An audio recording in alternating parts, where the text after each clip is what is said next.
Hi guys, आज हम बात करेंगे जो फाइनेंस मिनिस्टर ने कुछ अनाउंसमेंट्स की हैं 30 मई को, जो उन्होंने एमएसएमई को ध्यान में रखकर की हैं।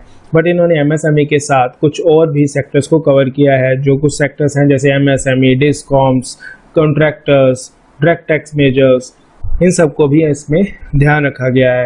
एमएसएमई सेक्टर बहुत देर से इसकी वेट कर रहे थे, क्योंकि लॉकडाउन के कारण उनको लिक्विडिटी क्रंच था मार्केट में। उनको वेट थी कि कहीं से मार्केट से पैसा आए ताकि मार्केट में डिमांड आए और वो सप्लाई भी उसके अगेंस्ट कर पाएँ। सो उसको ध्यान में रखते के लिए, डिमांड एंड सप्लाई को ध्यान में रखते हुए गवर्नमेंट ने कुछ एमएसएमई के लिए कुछ रूल्स बनाए हैं। एमएसएमई के टोटल 6 अनाउंसमेंट की गई है। उसमें सबसे पहली जो इम्पोर्टेंट अनाउंसमेंट है वह है उसकी डेफिनेशन। हमें डेफिनेशन को भी ध्यान में रखना पड़ेगा, क्योंकि हमें तभी पता लगेगा कि वो हमारे लिए एप्लीकेबल है कि नहीं है। मैं सबसे पहले ही बता दूं कि एमएसएमई में 2 सेक्टर कवर होते हैं। कौन से? Manufacturing sector and service sector. कौन से sector? Only 2 sector, manufacturing and services. उसको मैंने उसमें 2 क्लासिफिकेशन दिए हैं, एक एमएसएमई क्लासिफिकेशन एक्सिस्टिंग है, जो रिवाइज्ड है। मैं आपको एक्सिस्टिंग और रिवाइज में दोनों में डिफरेंस बताऊंगा आपको। जैसे मैंने पहले ही बता दिया कि इसमें 2 एंटरप्राइजेस कवर होते हैं, मैन्युफैक्चरिंग और सर्विस। अब अगर हम पुराने में बात करें, नए में बात करें, इसमें जो मेजर अनाउंसमेंट की है वो गई है ये कि अब टर्नओवर क्राइटेरिया भी ऐड कर दिया गया है। और पहले इन्वेस्टमेंट ही थी, बट अब को टर्नओवर भी देखना पड़ेगा आपको माइक्रो, स्मॉल, मीडियम में क्लासीफाई होने के लिए। पहले क्या था कि हमें माइक्रो के लिए इन्वेस्टमेंट चाहिए थी 25 lakh for manufacturing, small 5 crore for manufacturing, medium 10 crore for manufacturing. अब इस रेट को इंक्रीज कर दिया गया है, मतलब इनको एनहेंस कर दिया गया है। और अब आप ऐसा कह सकते हैं कि आपकी जो मीडियम थी वो अब स्मॉल में आ गई है, और मीडियम भी आपका क्राइटेरिया भी बढ़ा दिया गया। सर्विस सेक्टर के लिए पहले लिमिट थी 10 लाख, इन्वेस्टमेंट थी 2 करोड़ एंड मीडियम के लिए थी 5 करोड़। ठीक है, माइक्रो के लिए थी 10 लाख, स्मॉल के लिए 2 करोड़, मीडियम के लिए थी 5 करोड़। अब गवर्नमेंट ने ये कंफ्यूजन दूर करने के लिए मैन्युफैक्चरिंग एंड सर्विसेज के लिए एक ही क्राइटेरिया सेट किया है। मतलब अगर आप मैन्युफैक्चरिंग सर्विसेज हो, यहाँ पे 2 इन्वेस्टमेंट्स अलग अलग नहीं देखे जाएंगे, एक investment criteria and turnover criteria देखा जाएगा। सो मैन्युफैक्चरिंग सर्विस के लिए माइक्रो एंटरप्राइजेज है अगर आपको, तो आपको देखने की इन्वेस्टमेंट आपकी 1 करोड़ से कम है और टर्नओवर आपकी 5 करोड़ से कम है। सेल स्मॉल के लिए इन्वेस्टमेंट 10 करोड़ से कम है एंड टर्नओवर 50 करोड़ से कम है। मीडियम के लिए इन्वेस्टमेंट 20 करोड़ से कम है और टर्नओवर अगर 100 करोड़ से कम है। तो आपको ये क्राइटेरिया में आप अगर फॉल करते हो, जो आगे आने वाली 5 अनाउंसमेंट्स हैं एमएसएमई को रिलेटेड, वो आपके लिए बहुत ही फायदेमंद है और आप उसका फ़ायदा भी ले सकते हो। क्योंकि कुछ ऐसी एमएसएमई थी जो पहले कवर नहीं हो रही थी एमएसएमई, बट इस गाइडलाइंस के बाद आपको आने वाले जो फ्यूचर बेनिफिट्स हैं वो भी मिलेंगे और आने वाली जो अनाउंसमेंट है उसका आपको फ़ायदा होगा। सो हम नेक्स्ट उसकी बात करें जो बहुत ज़रूरी है और इससे रिलेटेड काफ़ी इश्यूज आ रहे हैं। सो मैं आपको ना पहले समझाना चाहूँगा इसमें है क्या। इसमें ये है कि आपके कुछ हमारे बैंक्स में लोन चल रहे होते हैं, हमारे बैंक्स में पहले ही कुछ लोन चल रहे होते हैं, तो इसमें वो लोन्स के रिलेटेड उन्होंने इमरजेंसी क्रेडिट लाइन दी है। इन्होंने इसमें कुछ नए लोन्स के लिए बात नहीं करी है। जो इन्होंने 3 लाख करोड़ के लिए कोलेटरल फ्री ऑटोमेटिक लोन दी है, इसमें सिर्फ जो लोन पहले ही आपके बैंक में चल रहे थे उनके रिलेटेड ही बताया गया है। सो आपको जो कुछ कन्फ्यूजन थी कि ये नए लोन्स में इसमें कवर होते हैं, नहीं, नए लोन्स इसमें कवर नहीं होते। सो मैं आपको एक लाइन यहाँ पे है डिसीजन में बताना चाहूँगा कि emergency credit line to businesses MSMEs from banks and NBFC, मतलब आप अगर आपकी बैंक्स में चल रही है और कुछ एनबीएफसी में चल रही है। सो एनबीएफसी के लिए मैं पहले बताऊंगा, कुछ एनबीएफसी एग्जांपल्स बताता हूँ, जैसे बजाज फाइनेंस हो गई, श्रीराम हो गई, ये सब एनबीएफसी में कवर होते हैं। और बैंक्स में आपको पता ही एसबीआई, पीएनबी, ये सब आपको पता ही। एनबीएफसी अप टू 20% और entire outstanding amount on as on 29 फरवरी 2020। मतलब क्या है कि अगर आपकी कोई आउटस्टैंडिंग है, मतलब अगर आपका बैंक में लोन चल रहा है, जो उसका आउटस्टैंडिंग बैलेंस है 29 फेब को, उसका आपको 20% मोर इमरजेंसी क्रेडिट लाइन दिया जाएगा। इसके लिए कुछ रूल्स हैं, वो भी आपको जानने बहुत ज़रूरी है और इसमें फ़ायदे भी हैं। सो आपको ध्यान में रखने हैं कि आपको इसका फ़ायदा मिल सकता है कि नहीं। सो आप पहले देखेंगे कि borrowers with up to ₹25 crore outstanding and 100 crore turnover eligible. मतलब एमएसएमई में आपको याद ही, आपने माइक्रो स्मॉल मीडियम में पढ़ा था, तो आपको ये लाइन कवर हो जाएगी। एमएसएमई सेक्टर में जो आते हैं उनके लिए ये सब फायदेमंद है, उनको इमरजेंसी क्रेडिट लाइन दी जाएगी। कितनी? 20% ऑफ एंटायर आउटस्टैंडिंग क्रेडिट। अब लोन का टेन्योर कितना होगा? जो आपको 20% अमाउंट मिलेगा उसका टेन्योर 4 ईयर्स तक होगा। मॉरेटोरियम और पहला मंथ ऑन प्रिंसिपल पेमेंट, मतलब आपको 12 महीने तक मतलब आपको 12 महीने तक उसकी प्रिंसिपल अमाउंट नहीं पे करनी है। आपको इंटरेस्ट चार्ज किया जाएगा, बट आपको उसका कोई भी प्रिंसिपल पेमेंट 12 महीने के तक पे नहीं करनी। उसके बाद आपकी जो प्रिंसिपल पेमेंट है वो भी आपको देनी पड़ेगी, लेकिन 12 महीने तक आप उस लोन को यूज़ कर सकते हो ओनली बाय गिविंग इंटरेस्ट। इसकी दूसरी चीज़ क्या है कि इसको 100% गारंटी कवर मिलेगा तो बैंक से एनबीएफसी जो उसको गवर्नमेंट देगी। तो आपको अपनी कोई गारंटी या कोलेटरल सिक्योरिटी देने की जरूरत नहीं है। ये 100% गारंटी कवर है किसके द्वारा?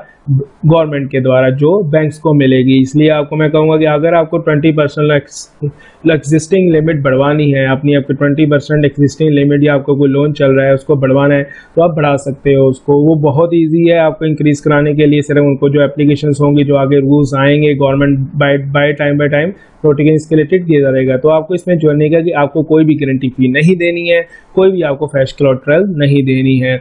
आपकी जो पहले कोलेटरल और प्राइमरी सिक्योरिटी जो उसमें लगी हुई है या उसने प्लेज किया हुआ है बैंक ने, उसके अलावा इसको आपको और कुछ नहीं देना है। सिर्फ आपको एक एप्लीकेशन देनी पड़ेगी जिससे आपकी 20% ऑफ एंटायर आउटस्टैंडिंग क्रेडिट की इंक्रीज हो जाएगा। इसमें गवर्नमेंट ने कहा है कि आपको ये स्कीम 31 अक्टूबर से पहले लेनी है। सो आपको ध्यान रखना है। मैं फिर कहूँगा अब ये उन्हीं के लिए है जो उनकी एक्सिस्टिंग आउटस्टैंडिंग क्रेडिट, मतलब जिनका आउटस्टैंडिंग अभी बैंक में है। कुछ नए इसमें कवर नहीं होते, नए लोन्स अगर आप अप्लाई करना चाहें इसमें कवर नहीं होते हैं।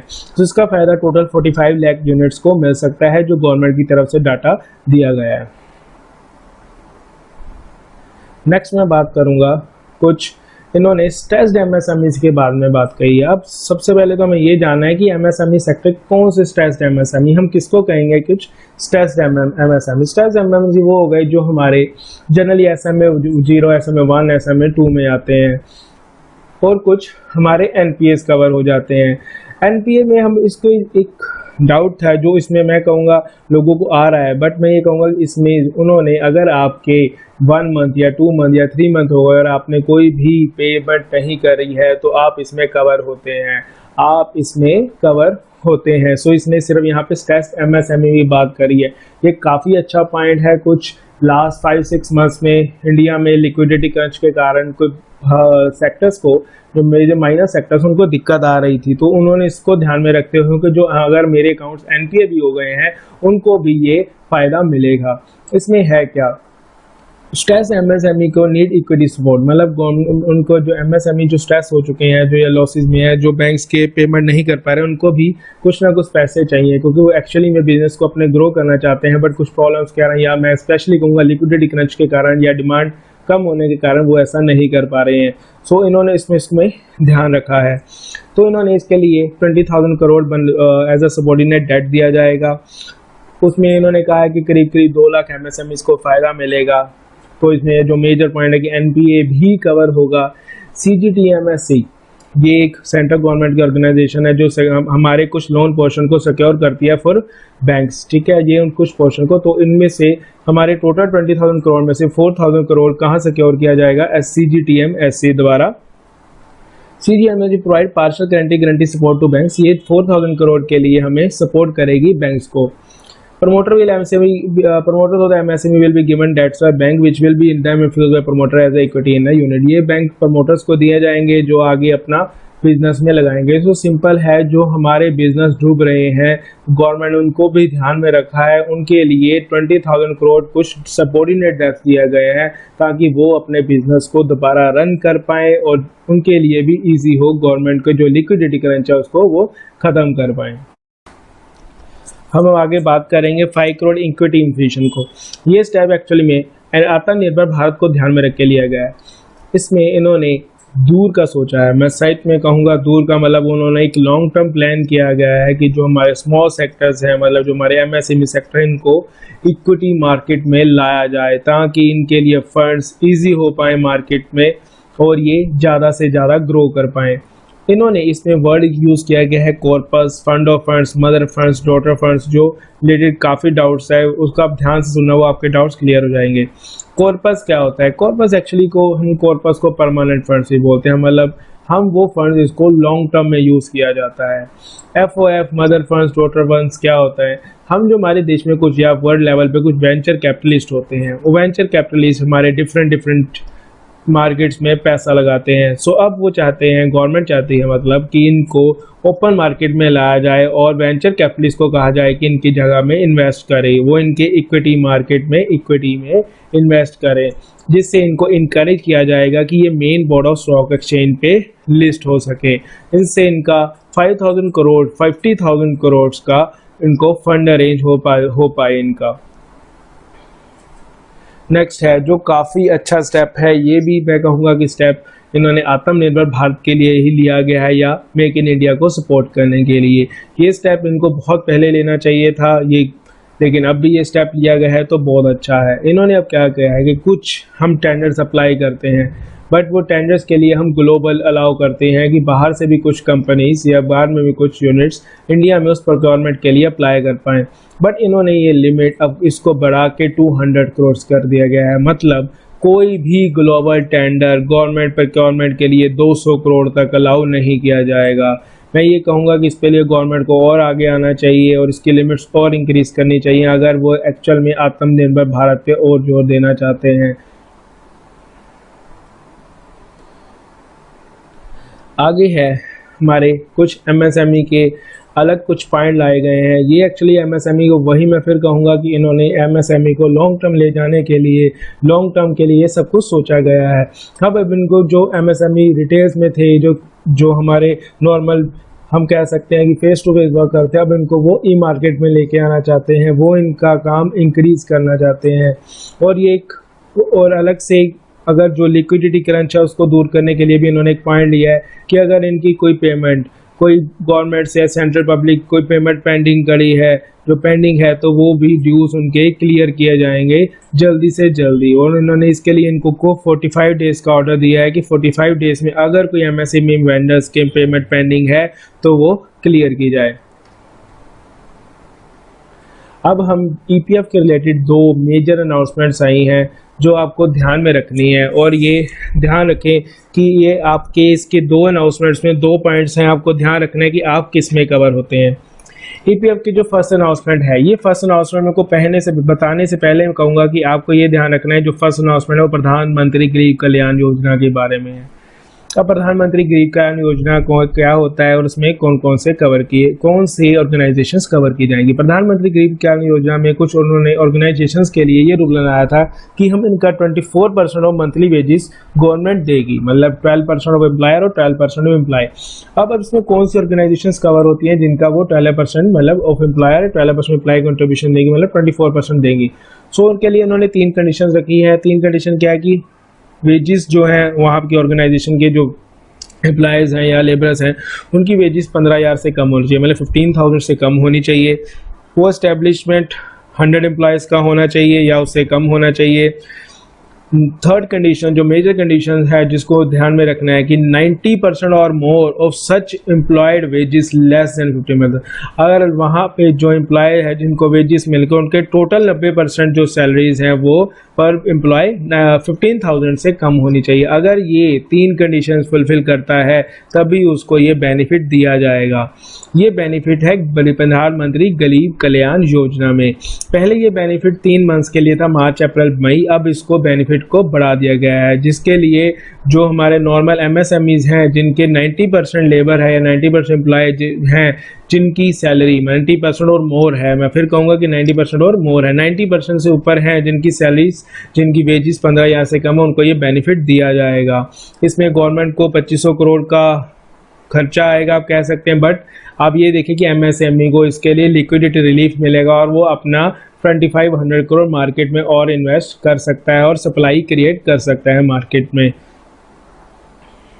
नेक्स्ट है अदर देन प्रधानमंत्री गरीब कल्याण योजना, जो नॉर्मल ईपीएफ जो हर कंपनीज में है उसमें क्या इन्होंने फ़ायदा दिया। इन्होंने अब कुछ एम्प्लॉयर एम्प्लॉय के लिए जो स्टैट्यूटरी पीएफ कंट्रीब्यूशन है उसको कम कर दिया गया है। उन्होंने 12% से 10% कर दिया गया है कि इससे क्या होगा, एम्प्लॉय एंड एम्प्लॉयर दोनों के पास जो एक्स्ट्रा 2% है इधर वो एक लिक्विडिटी को मार्केट में लाएगा और दोनों तरफ से मार्केट में इन्वेस्ट कर सकता है। ये सब इनका डिमांड एंड सप्लाई को ध्यान में रख के किया जाता है।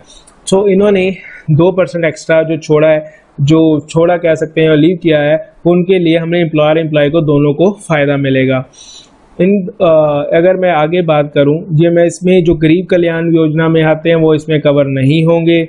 सो आप गवर्नमेंट का कहना है कि इससे टोटल मार्केट में लिक्विडिटी 6750 करोड़ की आएगी, मतलब 6750 करोड़ का फ़ायदा मिलेगा। और ये मैं बताऊंगा, ये सिर्फ फ़ायदा अभी गवर्नमेंट की तरफ से 3 मंथ्स के लिए दिया गया है। गवर्नमेंट ने कुछ announcement NBFC HFC mutual funds के रिलेटेड भी किए हैं। NBFC non banking financial companies, HFC housing finance companies, MS mutual funds. अब इन सबको क्या दिक्कत आ रही है कि ये लोग, इनके पास इतना पैसा नहीं है कि वो मार्केट में लगा पाए। तो अब इनको गवर्नमेंट को रेज करने के लिए NBFC HFC management finding it difficult to raise money in debt markets. इनको अब मनी रेज करने के लिए गवर्नमेंट ने एक 30,000 करोड़ का स्पेशल लिक्विडिटी स्कीम दी है। ये स्कीम क्या कहती है? Under this scheme investment will be made in both primary and secondary market transactions in investment grade debt paper of NBFC HFC MFI. अगर ये 3 कंपनीज जो अपने डेट पेपर इशू करेंगी तो गवर्नमेंट उसमें 30,000 करोड़ की इन्वेस्टमेंट करेगा। ये securities, debt securities fully guaranteed होंगी गवर्नमेंट ऑफ इंडिया के द्वारा।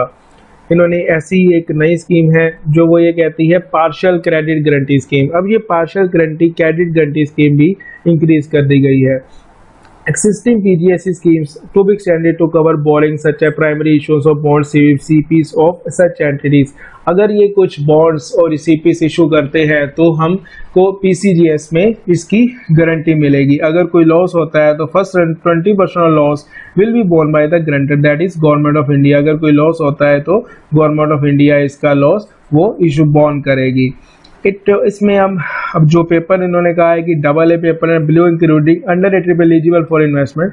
मतलब ये लोग अगर इनके पेपर जो AA में आते हैं, क्योंकि ये लो रेटिंग क्रेडिट रिक्वायरमेंट में इन्होंने ध्यान दिया है, क्योंकि अगर तो वो AAA में है तो उनकी क्रेडिट अच्छी है, उनको दिक्कत नहीं आएगी। बट जो जिनकी क्रेडिट रेटिंग लो है, ये उनके लिए इन्होंने ये स्टेप्स लिए हैं। सो जिनकी रेटिंग AA है या blue including under rated paper eligible for, अगर ये भी लोग भी इन्वेस्टमेंट कर सकते हैं और इनकी लिक्विडिटी मार्केट में आएगी, जिससे 45,000 करोड़ इनके पास इसके रिलेटेड आएंगे। अब गवर्नमेंट ने कुछ पावर डिस्ट्रीब्यूशन कंपनीज के लिए भी कुछ अनाउंसमेंट करी है। पावर डिस्ट्रीब्यूशन कंपनी, जिसे भी डिस्कॉम भी कहते हैं, उनको सबसे बड़ी दिक्कत आ रही थी कि उनके जो रिसीवेबल्स थे वो उनके क्लियर नहीं हो रहे थे, जिसके कारण वो पावर जनरेशन कंपनीज को भी पेमेंट नहीं कर पा रहे हैं। जैसे इन्होंने बताया गवर्नमेंट ने कि डिस्कॉम का पावर जनरेशन कंपनीज के अभी 94,000 करोड़ के 94,000 करोड़ के पेबल्स हैं जो उनको क्लियर करने हैं। इसको क्लियर करने के लिए गवर्नमेंट ने क्या कहा है कि पीएफसी और आरईसी इनको अपने 90,000 करोड़ अपने रिसीवेबल्स के अगेंस्ट डिस्कॉम को देने होंगे, ताकि वो आगे पावर जनरेशन कंपनीज को भी पेमेंट कर पाए। और अगर उनको लोन्स चाहिए, अगर उनको कोई लोन चाहिए तो वो उसकी गारंटी स्टेट गवर्नमेंट्स देंगी। अगर कोई मतलब लोन चाहिए किसके लिए, डिस्कॉम्स को, जेनकोस को देने, जेनको मतलब पावर जनरेशन कंपनीज को अगर कोई पेमेंट्स देनी है, कुछ लाइबिलिटीज क्लियर करनी है, तो उनको लोन मिलेंगे अगेंस्ट स्टेट गवर्नमेंट्स गारंटीज। अगर उसके लिए इन्होंने एक नया प्लेटफॉर्म की गया, linked to specific securities reforms. अब digital payment facility by discom for consumers, अगर कोई उनको पेमेंट्स लेनी है तो कंज्यूमर उनको ऑनलाइन पेमेंट कर सकते हैं। वो अगर कोई उनको liquidation of outstanding dues of state government के ड्यूज है वो क्लियर करने पड़ेंगे। Plan to reduce financial and privileges, ये छोटे छोटे रिफॉर्म्स है जो गवर्नमेंट ने इनके रिलेटेड किए गए हैं। इसका मेन पॉइंट ये है कि अब पावर डिस्कॉम्स को उनके जो प्रॉब्लम थी कि लिक्विडिटी क्राइम था वो क्लियर करना होगा। वो आगे पावर जनरेशन कंपनीज को पेमेंट करेंगे और पेमेंट वो बैंक से भी ले सकते हैं। एंड आल्सो जो उनके पीएफसी और आरईसी है उनको उनके रिलेटेड जो रिसीवेबल्स हैं जो उनसे लेने हैं डिस्कॉम ने, वो उनको 90,000 करोड़ उनको पे करने पड़ेंगे, वो भी इमीडिएटली। इन्होंने अब कॉन्ट्रैक्टर्स के लिए भी 2 मेजर अनाउंसमेंट्स की हैं जो कि बहुत ज़रूरी है थी आज के टाइम पे। सबसे पहले ये कि इन्होंने जो गवर्नमेंट के रिलेटेड कोई कॉन्ट्रैक्ट चल रहे थे, चाहे वो रेलवेज में हो, हाईवेज में हो या सेंट्रल पब्लिक वर्क डिपार्टमेंट मतलब PWD में हो, तो उनको 6 महीने की एक्सटेंशन दे दी है। जो सेकंड अनाउंसमेंट है गवर्नमेंट एजेंसीज को रिलेटेड या कॉन्ट्रैक्टर जो गवर्नमेंट एजेंसीज के लिए हैं, वो बहुत ही ज़रूरी है। वो एक अच्छा स्टेप है गवर्नमेंट का लिक्विडिटी को ध्यान में रखते हुए। वो ये है कि गवर्नमेंट एजेंसीज को अपने जो पार्शियली बैंक गारंटीज रिलीज़ करनी होगी। कब कितने तक की पार्शियल रिलीज करनी, जितना भी कॉन्ट्रैक्टर ने कंप्लीशन सर्टिफिकेट दिया, मतलब जिनका उनका काम कंप्लीट हो चुका है कॉन्ट्रैक्टर का, उतने तक की उनको बैंक गारंटी भी रिलीज करनी होगी। नेक्स्ट है रेरा के रिलेटेड। उन्होंने कहा है कि जो रेरा में गाइडलाइंस थी या टाइमलाइंस थी उसको अब 6 महीने के लिए इंक्रीज़ किया जाता है, सो मोटो इंक्रीज़ किया जाता है, और रेगुलेटरीज को ये भी राइट दिया जाता है कि वो उसको आगे 3 महीने भी इंक्रीज़ कर सकते हैं। This measures will distress real estate development, sure completion of project so that home buyers able to get delivery of their booked houses within new timelines. तो इसलिए किया गया है कि जो उन पर स्ट्रेस था रियल एस्टेट डेवलपर्स पे वो कम हो और होम बायर्स को सही टाइम पे उनका घर मिल पाए। डायरेक्ट टैक्स में मेजर्स को लेकर फाइनेंस मिनिस्टर ने डायरेक्ट टैक्स को रिलेटेड भी 3 अनाउंसमेंट करी है, टीडीएस, ड्यू डेट्स और असेसमेंट्स को लेके, और विवाद से विश्वास स्कीम के बारे में भी कुछ कहा है। तो हम पहले बात करेंगे टीडीएस एंड टीसीएस को लेके। इन्होंने अब टीडीएस एंड टीसीएस में असिस्टिंग रेट से 25% कम डिडक्ट करने को कहा है डिडक्टर को। सो इसमें कहा गया in order to provide more funds at disposal of the taxpayer the rate of TDS for non salaried specified payment made to residents, मतलब जो नॉन सैलरीड पर्सन है एंड रेजिडेंट्स है उनके लिए ये रेट की डिडक्शन की गई है। Same with the TCS for specified rates should be reduced by 25% of the existing rates. उन्होंने कुछ एग्जांपल दिए कि payment for contract, professional fees, interest, rent, dividend, mark commission, equity, brokerage etcetera shall be eligible for this rates of TDS. Generally ये मैं आपको कहूँगा कि इन्होंने फिर लिक्विडिटी को ध्यान में रख के कही गई है कि जो डिडक्टी है उसके पास मोर पैसा आए, ज़्यादा पैसा आए और वो मार्केट में ज़्यादा से ज़्यादा इन्वेस्ट कर पाए। अब इन्होंने एक डेट्स क्या है, हमें ये भी जानना चाहिए किस डेट को हमें ध्यान रखना है। तो इन्होंने कहा है the deduction shall be applicable for the remaining part of financial year 2020-21, that is from tomorrow. मैं टुमारो की डेट कहूँगा 14 मई 2020। ये आपको ध्यान रखनी है कब से स्टार्ट हो रही है, 14 मई 2020 टू 31 मार्च 2021। नेक्स्ट है ड्यू डेट्स और रिफंड्स को लेके। गवर्नमेंट ने कहा है कि आपके अगर कोई रिफंड पेंडिंग पड़े हैं इनकम टैक्स डिपार्टमेंट के साथ तो वो जल्दी से जल्दी क्लियर कर दिए जाएंगे। ड्यू डेट्स को इंक्रीज़ किया गया है। अब ये ड्यू डेट्स कौन कौन सी किसकी है ये तो आप थोड़ा ध्यान से याद रखें, आपके लिए ईजी रहेगा। मैं कहूँगा कि जो सिंपल पर्सन जो सैलरीड एम्प्लॉय हैं इनकी जो ड्यू डेट्स है अब 30 नवंबर हो गई। मतलब अगर जिसकी ड्यू डेट 31 जुलाई को फॉल करती थी या 31 अक्टूबर को फॉल करती थी, अब वो ड्यू डेट बढ़ के 30 नवंबर 2020 हो गई है। एंड टैक्स ऑडिट की डेट जो कि 30 सितंबर थी वो अब डेट इंक्रीज करके 31 अक्टूबर कर दी गई है। मतलब अब रिटर्न की डेट है हमारी 30 नवंबर 2020 एंड टैक्स ऑडिट्स की डेट है 31 अक्टूबर 2020। तो नेक्स्ट 2 मेजर्स हैं वो डेट ऑफ असेसमेंट है, विवाद से विश्वास स्कीम को लेकर हैं। विवाद एवं विश्वास स्कीम की जो डेट पहले 31 मार्च थी गवर्नमेंट ने इंक्रीज की थी पहले भी, अब और इंक्रीज करके इसको 31 दिसंबर 2020 कर दिया गया है। इसका आप बेनिफिट अब 31 दिसंबर 2020 तक ले सकते हैं। डेट ऑफ असेसमेंट्स की भी डेट्स इंक्रीज कर दी गई है। जिसका टाइम बार्ड हो रहा था 30 सितंबर 2020 को वो अब टाइम बार्ड होगी 31 दिसंबर 2020 को, एंड जिनका टाइम बार्ड हो रहा था 31 मार्च 2021 को वो अब एक्सटेंड कर दिया गया है 30 सितंबर 2021 तक। तो ये कुछ अनाउंसमेंट्स थी जो गवर्नमेंट के पार्ट 1 में की गई हैं। आप मेरे साथ ऐसे ही जुड़े रहिए, पेज को लाइक कीजिए, सब्सक्राइब कीजिए ताकि आपके आने वाले जो गवर्नमेंट के रिलेटेड न्यू पार्ट्स होंगे या न्यू अनाउंसमेंट उसके इसके बारे में आपको पता लगता रहे। Thank you.